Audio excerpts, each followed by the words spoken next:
سلطان Bayazid Khan Yildirim جب یونان اور ایتھنز کو فتح کر چکا اور کیسر کا حال پتلا ہونے لگا تو اس نے فوراً ایک قاصد تیمور کی خدمت میں روانہ کیا اور اس کو ایک خط دیا جس میں لکھا کہ میری سلطنت بہت پرانی ہے۔ حضرت صلی اللہ علیہ وآلہ وسلم اور خلفائے راشدین کے زمانہ میں بھی قسطنطنیہ کے اندر ہماری سلطنت موجود تھی۔ اس کے بعد بنو امیہ اور بنو عباس کے زمانے میں بھی خلفاء سے بارہا ہماری صلح ہوئی اور کسی نے قسطنطنیہ کے لینے کا قصد نہیں فرمایا،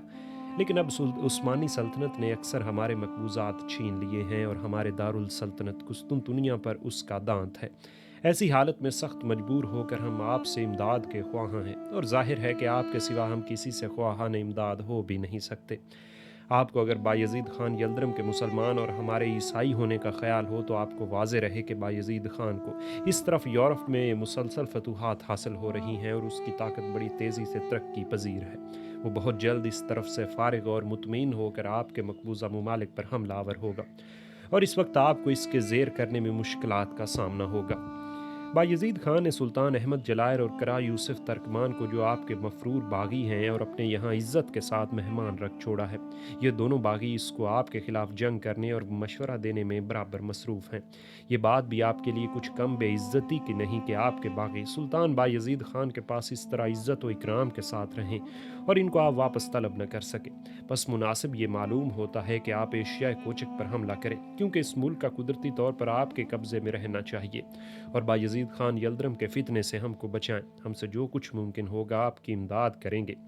کیسر کا یہ خط اگرچہ اپنی نفسانی اغراض پر مشتمل تھا اور تیمور ایسا بے وقوف نہ تھا کہ اس کی خود غرضانہ باتوں میں آ جاتا، لیکن اس خط میں باغیوں کی پناہ دہی کا تذکرہ کچھ ایسے الفاظ میں کیا گیا تھا کہ جن کا تیمور کے دل پر کچھ نہ کچھ اثر ضرور ہوا۔ کیسر قسطنطنیہ کا یہ خط تیمور کے پاس اس وقت پہنچا جبکہ وہ دریائے گنگا کے کنارے پہنچ کر ہردوار میں مقیم اور ہندوستان کے مشرقی صوبوں کی جانب بڑھنے کا قصد کر رہا تھا۔ کیسر قسطنطنیہ کے اس خط کو پڑھ کر اس نے کوئی تسلی بخش جواب قاصد کو نہیں دیا، بلکہ فوراً ہی اس کو رخصت کر دیا، مگر اس خط کے مضمون نے اندر ہی اندر اس کے دل پر ایسا اثر کیا کہ اس کا دل ہندوستان سے اچاٹ ہو گیا، اور وہ ہندوستان کے اس نو مفتوحہ ملک کو بلا کسی معقول انتظام کے ویسے ہی چھوڑ کر ہردوار سے جلد بجلد منزلیں طے کرتا ہوا پنجاب اور پنجاب سے سمرقند کی جانب روانہ ہوا۔ ہندوستان کے 1,00,000 قیدی جو اس کے ہمراہ تھے اور سفر میں گراں باری کا باعث تھے، اس نے راستے میں قتل کر دیے۔ سمرقند پہنچ کر اس نے خوب تیاری کی اور اس بات پر آمادہ ہو گیا کہ عثمانی سلطان سے اول دو ہاتھ کر کے اس بات کا فیصلہ کر لیا جائے کہ ہم دونوں میں سے کس کو دنیا کا فاتح بننا چاہیے۔ اس عرصے میں تیمور کے پاس برابر یلدرم کی فتوحات کے حالات پہنچتے رہتے تھے اور وہ اپنے اس رقیب سے لڑنے پر مستعد ہوتا رہا۔ ادھر بایزید خان یلدرم قسطنطنیہ کے عیسائی کیسر کو اپنا باج گزار بنا کر اور ہنگری اور آسٹریا کی فتوحات کو تکمیل تک پہنچا کر اپنے اس ارادے کی تکمیل پر آمادہ ہوا کہ شہر روما کو فتح کر کے سینٹ پیٹر کے مشہور گرجے میں اپنے گھوڑے کو دانہ کھلائے۔ لیکن اس کو یہ خبر پہنچ گئی کہ کیسر قسطنطنیہ نے اس کے خلاف تیمور کے پاس سفارت بھیجی ہے، اور وہ سلطان بایزید خان کی خراج گزاری کو اپنے لیے معجب ذلت سمجھ کر ہاتھ پاؤں مارنے میں مصروف ہے۔ سلطان بایزید خان یلدرم کو تیمور سے تو یہ ہرگز توقع نہ تھی کہ وہ کیسر کا حمایتی بن کر مجھ سے لڑنے آئے گا، اور نہ اس کو تیمور کا کچھ خوف تھا، لیکن اس نے ضروری سمجھا کہ کیسر کا قصہ اول پاک کر دیا جائے، اس کے بعد اٹلی پر حملہ کیا جائے۔ چنانچہ اس نے کیسر سے جواب طلب کیا اور کوئی معقول جواب نہ پا کر قسطنطنیہ کے محاصرے کی تیاری شروع کر دی۔ ادھر تیمور نے سمرقند سے روانہ ہو کر ایشیا کوچک کے مغربی سرحد پر پہنچ کر آذربائیجان اور آرمینیا میں قتل عام کے ذریعے خون کے دریا بہائے اور اس علاقے پر اپنی ہیبت کے سکے بٹھائے۔ آذربائیجان اور آرمینیا کو فتح کرنے کے بعد تیمور کو سلطان بایزید خان یلدرم سے چھیڑ چھاڑ کرنے کا بخوبی موقع مل گیا، کیونکہ اب اس کے سامنے سلطنت عثمانیہ کی حدود تھیں اور درمیان میں کوئی علاقہ بھی حائل نہ تھا۔ آذربائیجان کے فرما روا کا طرز عمل ان دونوں اسلامی شہنشاہوں کو ایک دوسرے سے جنگ آزما کرانے کا موجب ہو رہا تھا۔ یہ سرحدی حکام جب کبھی عثمانیہ سلطنت سے ناراض ہوتے تو تیمور سے امداد طلب کرتے، اور جب تیمور سے ناراض ہوتے تو عثمانی سلطان سے مدد طلب کرتے۔ اسی سلسلے میں کراب یوسف ترکمان فرما روا آذربائیجان تیمور سے خائف اور ترساں اور آوارہ ہو کر سلطان بایزید خان یلدرم کے پاس چلا گیا تھا، اور اس بات کا خواہاں تھا کہ عثمانی سلطان تیمور کے مقابلے میں اس کی مدد کر کے اس کے ملک میں اس کو تخت نشین کروا دے۔ تیمور نے جب آذربائیجان کو فتح کر لیا تو بایزید یلدرم نے ایک مختصر سی فوج کے ساتھ اپنے بیٹے تغرل نامی کو اپنے سرحدی شہر سیواس میں بھیج دیا کہ اگر تیمور اس طرف کو بڑھے تو اس کو روکے۔ تیمور نے عثمانی سلطان سے چھیڑ چھاڑ کرنے میں عجلت اور شتاب زدگی سے کام نہیں لیا، بلکہ بڑی احتیاط کے ساتھ تیاریوں میں مصروف رہا۔ اس نے اپنے تمام مقبوضات میں گشتی احکام روانہ کر کے تجربہ کار سپاہی اور انتخابی افواج طلب کی۔ ادھر جاسوسوں کی ایک بڑی تعداد فقیروں، درویشوں، صوفیوں، واعظوں، تاجروں اور سیاحوں کی شکل میں سلطنت عثمانیہ میں داخل کر دی، اور ایک بڑی تعداد تجربہ کار جاسوسوں کی خاص سلطان بایزید کے لشکر میں بھیجی کہ وہ جا کر ان مغلوں کو جو ایشیائے کوچک میں بود و باش رکھنے کے سبب بایزید کے لشکر میں شامل اور اس کے ایشیائی لشکر کا جزو اعظم تھے، بہکائیں اور سمجھائیں کہ مغلوں کا قومی فرمانروا اور سردار تیمور ہے۔ تیمور کے مقابلے میں بایزید یلدرم ترکی سلطان کا ساتھ دینا قومی غداری اور بے عزتی کی بات ہے، چنانچہ تیمور کی یہ خفیہ حملہ آوری بڑی کارگر ثابت ہوئی۔ بایزید یلدرم کی فوج کا ایک بڑا حصہ سلطان سے بد دل اور بغاوت پر آمادہ رہنے لگا۔ تیمور کے ان جاسوسوں نے سلطان کے لشکر میں یہ خیال بھی پھیلا دیا کہ سلطان فوج کی بڑی بڑی تنخواہیں اور مال غنیمت میں زیادہ حصہ دینے میں بخل سے کام لیتا ہے،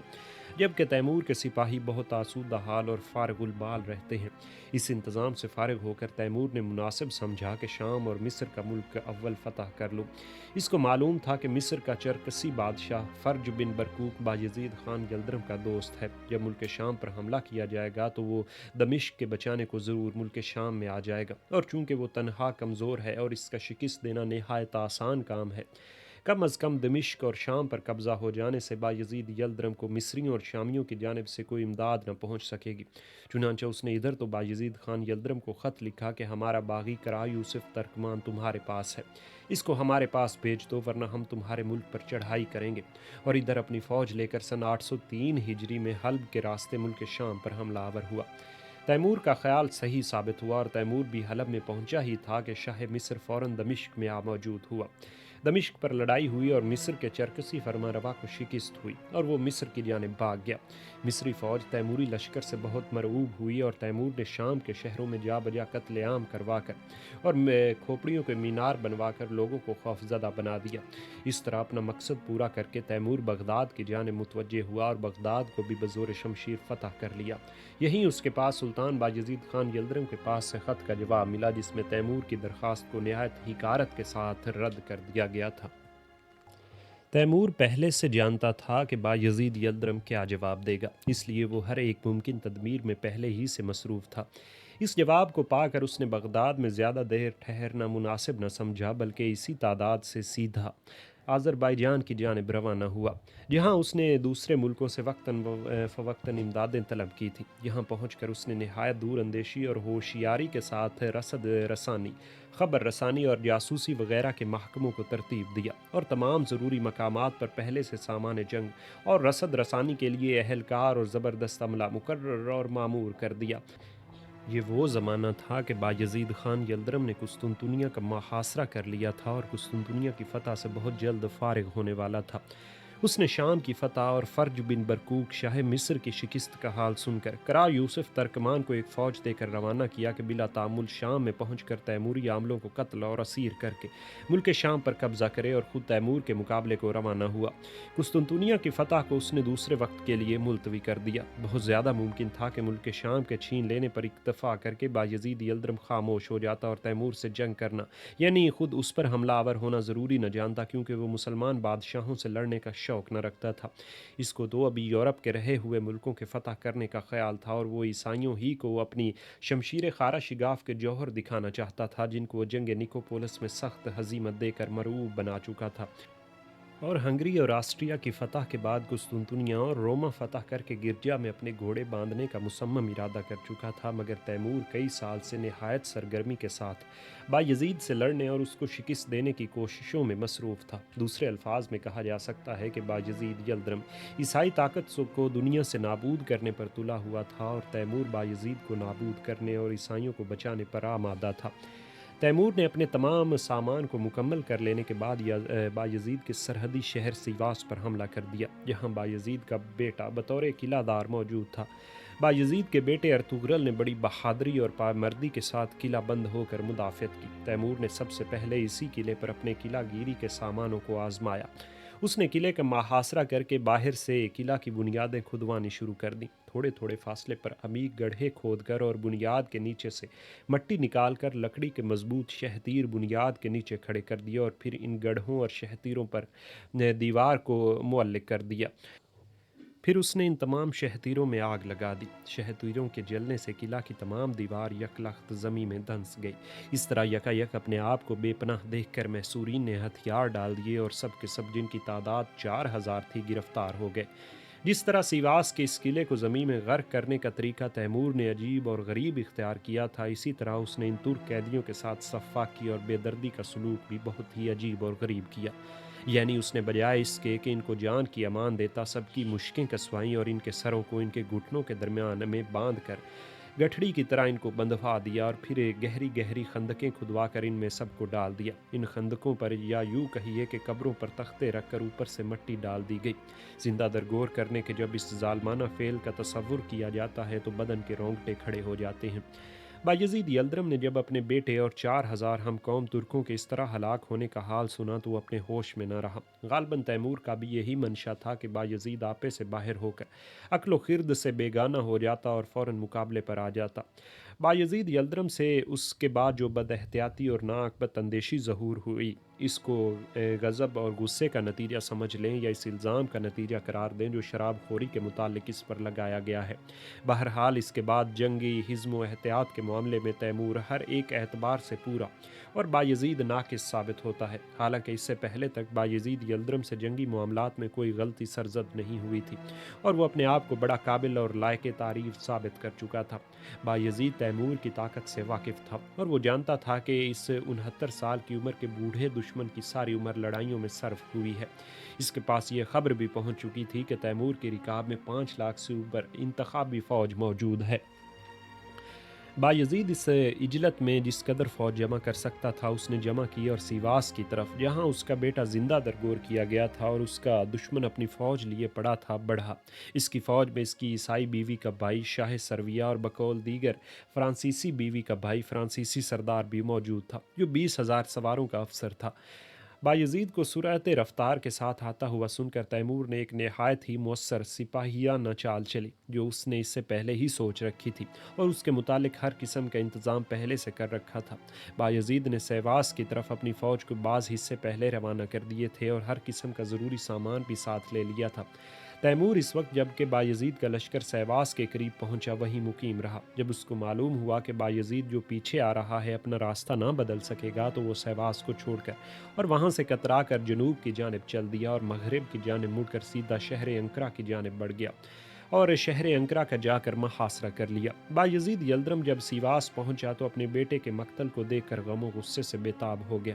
لیکن اس نے تیمور اور اس کی فوج کو وہاں نہ پایا، بلکہ جب اس کو معلوم ہوا کہ تیمور اپنی فوج لے کر سیواس سے 250 میل مغرب کی جانب اندرون ملک یعنی شہر انقرہ میں جا پہنچا ہے اور شہر انقرہ کی تباہی کا تصور بایزید یلدرم کے لیے سیواس کی تباہی سے بھی زیادہ رنج دہ تھا اور تیمور کے اس طرح ایشیائے کوچک کے عقب میں پہنچ جانے کو وہ برداشت نہ کر سکتا تھا۔ اب اس کے لیے مناسب یہی تھا کہ وہ چشم اندیشہ سوز کا مغلوب نہ ہوتا اور قرا یوسف ترکمان اور شامی اور مصری سرداروں کو تیز رفتار قاصدوں کے ذریعے اطلاع دے کر تیمور کی طرف بڑھنے کی دعوت دیتا اور خود تیمور کو اپنے ملک میں ہر طرف سے گھیر کر اور بند کر کے اور اس کے ذرائع رسد رسانی کو منقطع اور مسدود کرنے کی تدبیریں عمل میں لاتا اور تیمور اگر مغرب کی جانب بڑھتا اور شہروں کو برباد کرتا تو یہ کام اس کو کرنے دیتا، کیونکہ اس کے چاروں طرف وہ علاقے تھے جہاں عثمانی جاگیردار اور سلطنت عثمانیہ کے فدائی ترک بکثرت آباد تھے اور چاروں طرف سے بڑی زبردست افواج مجتمع ہو کر تیمور کے لشکر کو اپنے حملہ آوریوں کا مرکز بنا سکتی تھی۔ اس طرح تیمور کو جال میں پھنسا کر گرفتار کر لینا بایزید کے لیے مشکل نہ تھا، مگر تیمور بایزید کے مزاج سے یقیناً خوب واقف تھا۔ وہ جانتا تھا کہ میرا حریف اس قدر مال اندیشی کو ہرگز کام میں نہ لا سکے گا۔